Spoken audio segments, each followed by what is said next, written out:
এটা কি টনিদের বাড়ি? হ্যাঁ, কিন্তু তোমাকে তো ঠিক চিনতে পারলাম না মা। আমাকে আপনি চিনবেন না, আমি কলকাতা থেকে আসছি। টনি বাড়িতে আছে? হ্যাঁ আছে। একটু ডাকেন না আন্টি। বাবু একটু বাইরে আয় তো, একটা মেয়ে তোর খোঁজ করছে। কে? কি ব্যাপার, আপনি আপনি আমার বাড়িতেও চলে এসেছেন? টনি তুমি এইভাবে বলো না, আমার খুব কষ্ট হচ্ছে।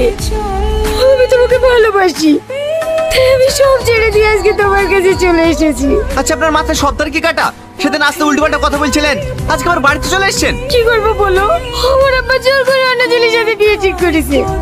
আমি তোমাকে ছাড়া অন্য কাউকে বিয়ে করবো না। তুমি কি সত্যি আমাকে চিনতে পারছো না টনি? আবার সে চিনতে পারছি না। আরে আপনাকে আমি কবার বলবো, আপনাকে আমি চিনিনি। আপনি কেন বুঝতে চাইছেন না? তুমি একবার বোঝার চেষ্টা করো। তোমার জীবনে যদি অন্য কোনো মেয়ে এসে থাকে, আমাকে তুমি বলো, আমি চলে যাব। কিন্তু তুমি আমার ভালোবাসা অস্বীকার